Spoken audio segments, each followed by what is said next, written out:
My sister and niece are moving in with us. You, a stranger, should go live in some cheap apartment," Henry said, leaving me wide-eyed in disbelief. I was so shocked, my mouth hung open. Not knowing can be terrifying. This house, owned by my in-laws, is actually in my name, Lisa. While I'm okay with transferring the ownership to Henry, I can't believe I'm still paying the $3,600 mortgage on it. After thinking for a while, I smiled and said, "I can move out, but then I'd want a divorce." Henry smirked back at me. "Well, Dad's gone, and you're of no use to me anymore." He seemed almost casual about it. "Since you brought it up, don't expect any share of the property." His condescending tone made me lower my face and cover my mouth. "Okay," I replied, trembling. Hearing my shaky voice, Henry burst into laughter. "Cry all you want. Did you think I'd beg you to stay?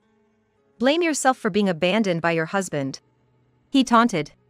Clenching my fists, I held back my tears, or rather, my laughter. Henry had no idea what was coming for him, thinking he had the upper hand. To distract myself, I thought about where I would live next. Oh, that place would be perfect. A $2 million luxury condo sprang to mind. I'm Lisa, 34 years old. My husband, Henry, is 36 and works as an administrative staff member at a private girls' high school. He's quite popular among the students, receiving multiple gifts on his birthday. Whenever this happens, he would make a face as if to say, "Give me a break." "I hope you don't make that face in front of the girls who give you those gifts," I once remarked. He just clicked his tongue in response. As if I would. But why do they give them to me, even though I wear a wedding ring? "It's nice to receive from them," I said, reminiscing about my own high school days, when I had a crush on a teacher 10 years my senior. "Hey. If a scandal starts in my workplace, it spreads viciously," Henry would say. That's where he's serious, thankfully. Despite the attention from young students, I never worried about him crossing the line. His earnestness must come from his father, who was a teacher too. We live with Henry's parents in their house. We planned to move out once we had kids, but unfortunately, that hasn't happened yet. I also work part-time, but we don't have much savings beyond what Henry brings in. Living with my in-laws is comfortable, they're very kind to me. My main concern now is my father-in-law's deteriorating health. He's finding it harder to walk, and he can't enjoy his beloved walks as much anymore. So, we bought a wheelchair to take him out as much as possible. I switched to a morning shift at a bakery, so I could spend the afternoons with my in-laws. My parents are no longer with us, so I treasure my in-laws like my own parents. My parents left me some inheritance, but I still wish they were here. Henry has an older sister named Kelly, for years his senior. Kelly has a husband who works for a major company and a 17-year-old daughter named Rachel. Henry and I got married 10 years ago. Back then, Kelly, who was already working, often left Rachel at our parents' house. So, I've always been close to Rachel. She adores me like a real sister. Being an only child, I was thrilled, and we still keep in touch regularly, even though she doesn't need to stay with us anymore. In contrast, Kelly and I never really got along. From the first time I met her parents, I didn't have a good impression of Kelly. The first thing she said to me was, "I thought he would choose someone cuter," and she laughed. Henry didn't defend me. If his parents hadn't been angry with Kelly at that time, I probably wouldn't have married Henry. I don't choose just by looks. What's inside matters to me for marriage, Henry later said, trying to make amends, but it didn't resonate with me. I felt his parents cared for me more as they immediately got angry on my behalf. That's when I decided I wanted to repay my in-laws for their kindness, as I couldn't do so for my own parents. Recently, Kelly often comes back home. She doesn't talk to me about it, but I overhear her talking to Henry and his parents. Apparently, Kelly and her husband are constantly fighting. Despite both working, she gets nagged for not doing enough housework. "Well, if I had a part-time job like Lisa, I could handle the housework too. But I work full-time," she said snidely, glancing at me. That's how Kelly always is, comparing herself to me. She's probably been competing with me since her parents defended me when we first met. And because Henry ended up defending me, her anger only grew. Lisa only manages because her mom helps her. If she were alone, she wouldn't cope at all. Henry chimed in, and Kelly laughed. Right, Lisa doesn't even have kids and gets help from mom. It's a given Lisa can handle the household chores. Seriously, she's not even doing that well. Kelly's doing better, right? The two of them laughed at me. But when our eyes met with my mother-in-law's cold gaze, Henry quickly cleared his throat. But Lisa's really trying hard, you know. She's been taking care of Dad since his legs got bad. Ignoring Kelly's surprised look, I went to the bedroom. Worried, I called Rachel. She said calmly, "Oh, that's just Mom being unreasonable." She could do household chores while Rachel was at school, but for some reason, she didn't. From what Rachel said, it didn't seem like she was being unfairly scolded. Henry generally sides with Kelly.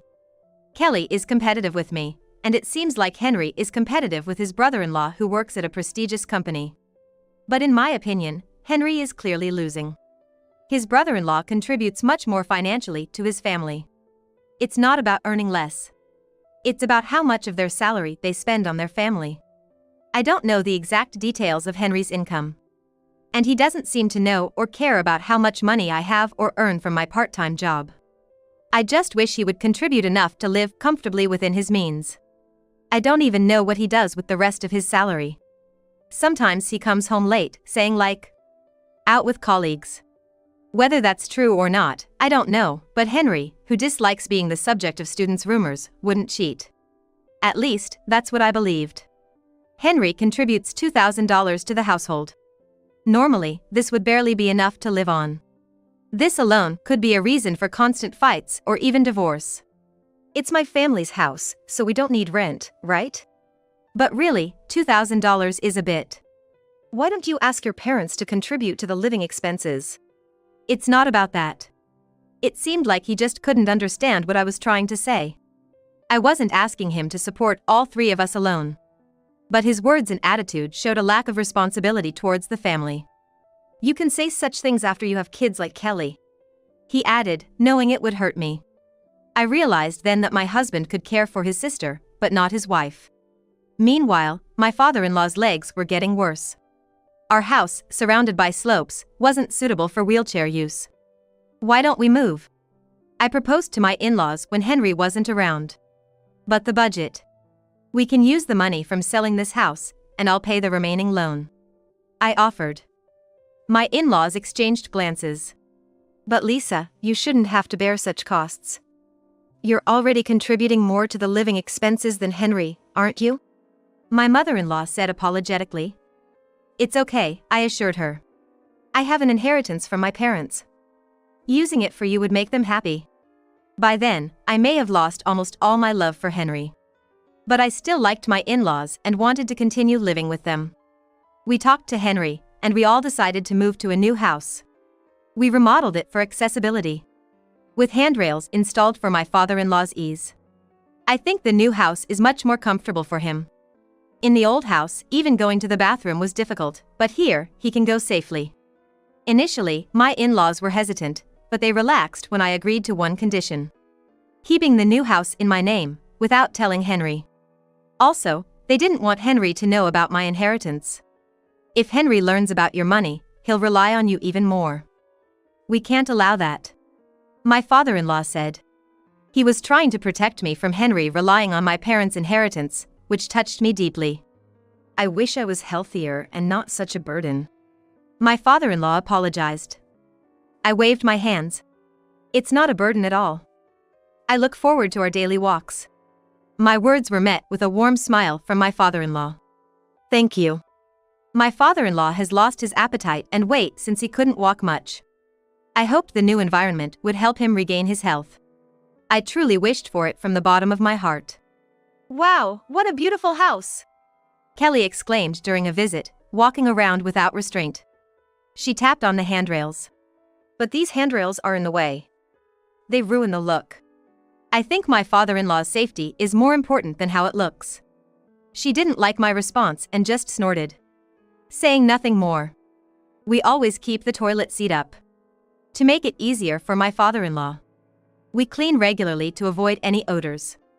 Lowering the seat means bending or squatting, which is hard for him. Despite explaining this to Kelly, she keeps closing it. No matter how many times I explained, she wouldn't stop. Once, I heard a loud crash from the bathroom. My father-in-law had fallen while trying to open the seat. I heard that he lost his balance while trying to open the toilet lid. "I've told you not to close it," I said sternly to Kelly while helping him up. I couldn't forgive her this time, even if she was my sister-in-law. Thankfully, he wasn't seriously hurt, but that wasn't the point. But leaving the toilet lid open is unhygienic, isn't it? And it's not good for feng shui to leave it like that. That's not the point. "Kelly, do you want to hurt Dad?" This time, it was my usually calm mother-in-law who was angry. "Mom. Kelly didn't mean any harm." "Exactly. It's an exaggeration to say I would hurt Dad." Kelly laughed. But my mother-in-law's anger didn't subside. "Get out, right now," she demanded, driving Kelly away. For a while, we could live in peace. But my relief was short-lived. Soon after, we discovered my father-in-law had cancer. It had already spread throughout his body by the time it was found. There was nothing we could do, and he passed away just 6 months later. After the funeral, I overheard a conversation from the living room that shocked me. "Now that Dad's gone, this house will be yours, right?" "I wonder. Maybe it's left to Mom?" Henry speculated. My mother-in-law's face tensed up too. "But it's good he didn't suffer long. Caring for him would have been hard, right?" "Well, yeah. But we have a handy housekeeper here." "Oh, that's harsh." I quickly grabbed my mother-in-law's wrist as she moved to open the living room door, shaking my head to signal her not to show her anger. "Maybe Rachel and I should move in too," Kelly said cheerily inside. I'm sure I looked as angry as I felt. And I had another reason to be angry at Henry. When preparing for the funeral, I found receipts from questionable establishments while organizing his suits. There were several of them in his bag. The addresses were far away, probably thinking they wouldn't be traced back to his school or the students. The thought of him using the money he didn't bring home on such things infuriated me. By then, I was already planning how to kick Henry out of the house.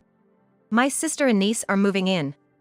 You, a stranger, can go live in some cheap apartment," Henry suddenly announced a few days after the funeral ended. I was stunned, unable to comprehend what he was saying.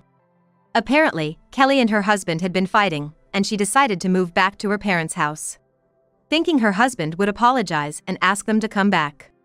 "Oh, I see, that's her plan." I never thought they would try to kick me out. But Henry was unaware that the house was in my name. And I've been paying the $3,600 mortgage on it. Though I had only thought of ways to get Henry out. Now I realized another option. I smiled. "I'll move out, but then I want a divorce." If I were to leave, I needed a divorce. So I wouldn't be harmed in the end.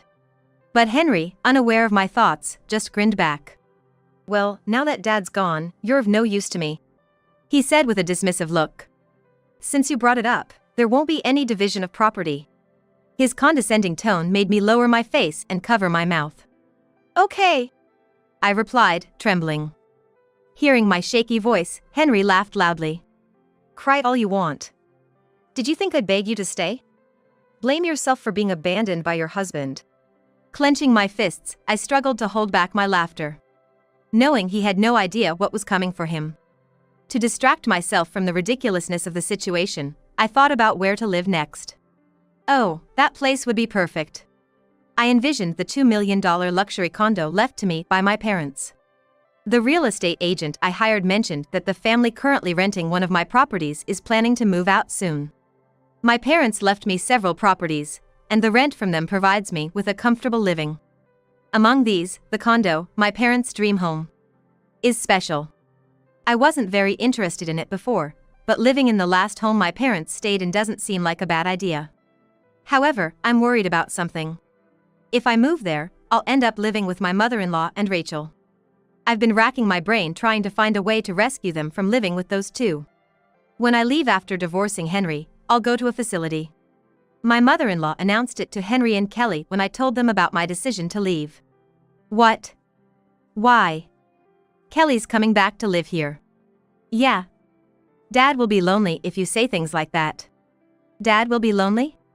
I wondered what the daughter, who said it was good that her father passed away, was thinking. But at that moment, a plan came to my mind. I whispered to my mother-in-law, making sure the other two didn't hear. If they won't let me leave, getting kicked out is the next best thing. I ended up staying in the house for a while, with the divorce as a condition. Sharing a room with my mother-in-law until I found a new place to move. We executed our plan when Kelly and Rachel moved in. "Hey, there's no dinner for Dad," my mother-in-law said during dinner, causing the other three to freeze. "What? What are you talking about? Dad passed away." Henry was shocked, Kelly got angry, and Rachel looked worriedly at my mother-in-law. It was hard to keep Rachel in the dark. But it was necessary to not raise suspicion. "How can you say such things? Apologize to Dad. It's bad luck to talk like that, right, Dad?" My mother-in-law spoke to the empty chair where my father-in-law used to sit. I prepared a meal for him too, maintaining the charade. She continued to behave as if my father-in-law was still there. "If you close the toilet lid, Dad will be troubled." This was to punish Kelly and Henry, who had laughed at my late father-in-law. I also wanted to see if they would take responsibility for taking care of my mother-in-law. Kelly roughly grabbed her hand and took her to his portrait. "Where's Dad? He's gone. Look, there's the altar," Kelly yelled. Unfazed, my mother-in-law sat down opposite the altar. "He's right here," my mother-in-law said. Her gaze toward the altar and beyond. "All your horrible words and actions, Dad is watching. Always," my mother-in-law said in a calm, cold voice. Kelly looked horrified. "Stop it," Kelly cried, leaving the room. As expected, Kelly was the first to crack. "Mom's gone senile." "But the doctor says there's nothing wrong with her, right?" "Yes. She acts completely normal in public and in front of the neighbors. It's driving me crazy." "Right. But we still have the mortgage to pay, and without Mom's pension." I overheard them whispering in the living room, as I pretended not to listen while doing the dishes. Finding a facility won't be easy, and it's expensive. "Kelly, can you afford it?" "What? Of course not. I have to pay Rachel's college tuition until she graduates." It seemed they were more concerned about the mortgage and money than about my mother-in-law. Such pathetic people. I turned off the tap and interrupted their conversation. "I've found a new home. I can take Mom with me until we find a good facility." They looked at each other, and I added, "And about the mortgage, I've been the one paying it." "What? Really? So that means?" Henry mumbled to himself. "The part-time income minus living expenses, that's the amount that can be paid." I thought Henry would conclude. He probably thinks, now that Kelly's income is here, we're set. Pretending not to hear, I smiled at Henry. "If Mom and I leave, I'll transfer the ownership and mortgage payments to you." "Okay," he simply replied. I felt relieved that I could protect my mother-in-law. But then a new problem, or rather, a convenient situation for us, arose. Rachel, returning home from high school, approached me with a serious look for a consultation. She suspected Kelly might be having an affair. Apparently, one of Rachel's friends saw Kelly walking arm in arm with a man in a suit at night, someone different from her husband. The friend, who knew Rachel's dad, confided in Rachel that it was definitely not her father. On further inquiry, I learned these sightings happened while Rachel was at school. Kelly's neglect of household responsibilities wasn't because she was a mother or working. It was due to her affairs during the hours Rachel was away. I assured Rachel, "Leave this matter to me," and made her promise not to tell anyone. I then quickly hired a private investigator to look into Kelly's infidelity. Maybe Kelly felt relaxed since she was separated from her husband. Or perhaps she was contemplating divorce as well. But she let her guard down too soon. They were still legally married. The evidence gathered by the investigator confirmed her affair, leading her husband to initiate divorce proceedings. Rachel was to be taken in by her father, and Kelly faced demands for child support from her husband. Relieved, my mother-in-law and I left the family home and moved into the $2 million condo. One peaceful evening, the doorbell rang unexpectedly. When I checked, Henry and Kelly's were there. "What do you want?" I asked, feigning ignorance. "You're not answering your phone," Henry retorted angrily. "I'll be right out," I told my worried mother-in-law, not intending to let them into the house or even past the automatic doors. I thought I'd let them off the hook if they had stayed quiet.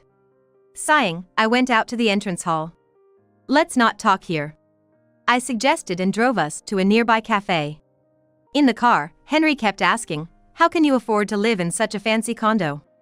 It was left to me by my parents. I had been renting it out until now. "Why didn't you tell me something so important?" Henry demanded. I felt a twitch in my temple. Why should I?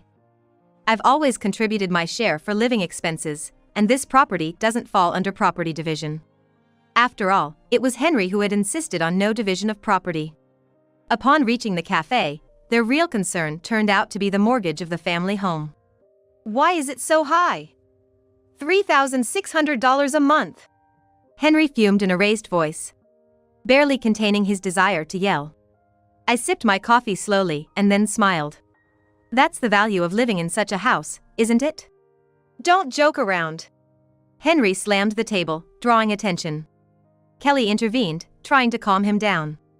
But Lisa, you should have mentioned such a high mortgage. Their desperation almost made me laugh. No sign of gratitude for all the months I had been paying that amount. You never asked. And you pretty much left the whole name change process to me, didn't you? I hinted at their unfairness. But then again, it was understandable. Kelly was facing demands for child support from Rachel's father. She had also quit her job after the affair became known at work. As far as I was concerned, it was all self-inflicted. I turned to Kelly and said with a smile, "Tough situation, huh?" "What do you mean?" "Henry doesn't contribute much to the house." "What?" Kelly looked at Henry. Feeling her gaze, he mumbled, "Well, it's not like that." "Oh, right. We've only been out of the house for a few days." I realized she hadn't caught on yet. Henry warned me in a low voice, "Don't say unnecessary things." "What do you mean?" Kelly's eyes turned to me, demanding an explanation. I shrugged and pulled out several papers from my bag. "He only put in $2,000 and spent the rest at places like these," I said, laying out dubious receipts on the table. "What is this? You've been going to these kinds of places?" Kelly expressed her disgust and outrage, reading the names of the establishments aloud. "You're an idiot. That's disgusting."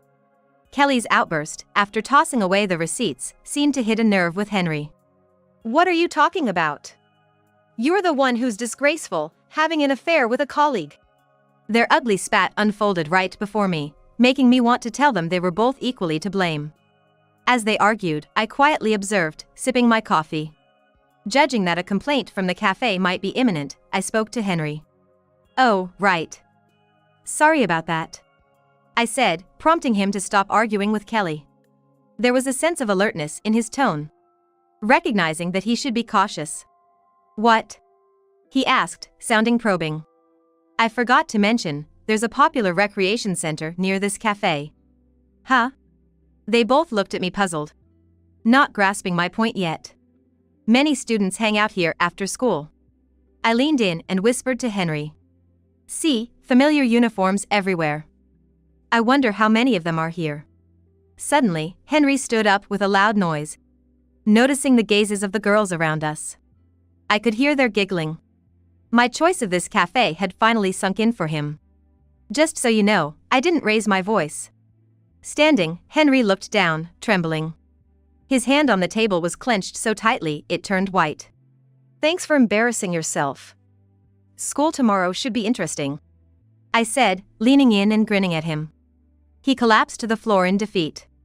Eventually, the family home was put up for sale, and Henry and Kelly moved to an old, small apartment. Kelly struggled to find a new job, and Henry resigned from the girls' school. Apparently, there were complaints from parents about inappropriate staff members. Even if the phone call hadn't come, Henry would have likely resigned, but the call spread the rumors even further. The reason I knew about this was that one of Rachel's friends attended the school where Henry worked and shared the news. As Henry feared, the story spread wildly. Hearing this from Rachel, my mother-in-law shook her head in disgust, and I couldn't help but laugh. Once, Henry and Kelly came begging for help, relying on my inheritance and my mother-in-law's pension. They apologized profusely, but I quickly sent them away, saying, "No need for apologies now." I continue to live with my mother-in-law, and Rachel often visits our condo. She loves the view from the windows as much as I do. We spend our days looking out at the vast sky my parents once admired. With the curtains wide open, we enjoy our meals, feeling on top of the world. I cherish this life, hoping to show the filial piety to my mother-in-law that I couldn't show to my parents.